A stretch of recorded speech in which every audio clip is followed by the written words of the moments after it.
कि शरीर हमारी आत्मा को नरक में ढकलती है।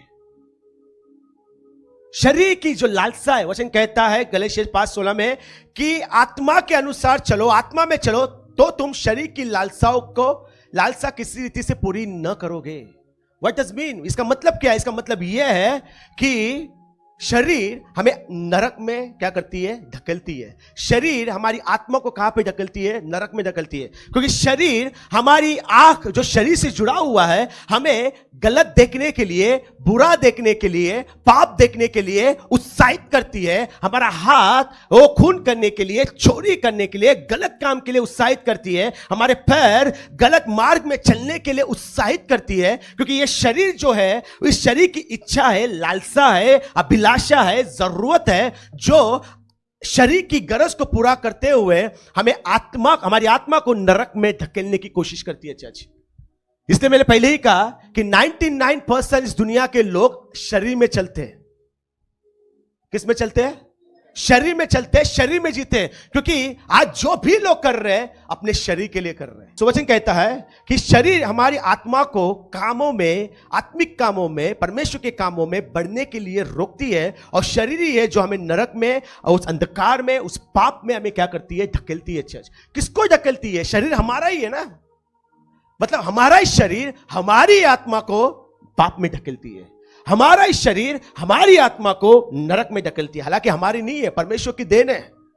लेकिन मैं बताऊंगा आगे कैसे शरीर हमारा नहीं होते हुए, परमेश्वर का नहीं होते हुए किसी और का बन जाता है। समझ में आ रहा है चर्च?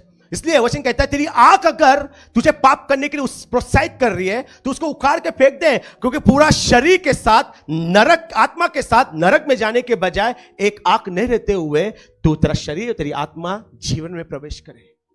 इसका मतलब है शरीर हमें क्या करती है? उत्साहित करती है पाप में धकेलने के लिए। इसका मतलब ये किसके साथ होता है? जो आत्मा में नहीं चलते। कहिए, जो आत्मा में नहीं चलते। तो जो आत्मा में नहीं चलते वो शरीर की लालसाओं को, शरीर की अभिलाषाओं को क्या करने की कोशिश करते हैं? पूरा करने की कोशिश करते हैं। बताऊंगा आगे। इसलिए पौलुस कह रहा है कि आत्मा में चलो। ये अभी नहीं बल्कि आदम से लेकर अब तक परमेश्वर का वचन हमारे लिए कहता है। नॉट अभी नए नियम में, इवन पुराने नियम में भी बाइबल कहता है जिस किसी के ऊपर परमेश्वर की आत्मा है वो परमेश्वर का प्रचार, सेवा, भविष्यवाणी किया करते थे। ये सुनो, इसलिए जुना नियम में सबके ऊपर परमेश्वर की आत्मा नहीं आती थी चर्च। सब लोग आत्मा में नहीं चलते थे। इसलिए परमेश्वर ने व्यवस्था उनको इसलिए दी क्योंकि व्यवस्था को अगर पूरा करेंगे, ताकि व्यवस्था को अगर पूरा करेंगे उनकी आत्मा बचाए जाए। पर अनफॉर्चुनेटली वह शरीर में व्यवस्था का उल्लंघन करते गए। व्यवस्था गलत थी? नहीं। क्या व्यवस्था से वे लोग बचाए नहीं जाते थे? जाते। इसलिए पौलुस कहता है कि आत्मा में चलो, क्योंकि ये वचन अभी से नहीं, आदाम से लेके चलते आया। हनोक 365 साल परमेश्वर के साथ चला। किसके साथ चला? किसके साथ चला? परमेश्वर के साथ 365 साल चला। और बाइबल कहता है कि परमेश्वर ने हनोक को उठा लिया। ये सुनो, क्यों उठा लिया? क्योंकि वो परमेश्वर के साथ चला। आत्मा में चलने वाले लोग परमेश्वर के साथ चलते हैं चर्च। Come on, hallelujah. आत्मा में चलने वाले लोग वो प्रभु के साथ चलते हैं, पवित्र आत्मा के साथ चलते हैं।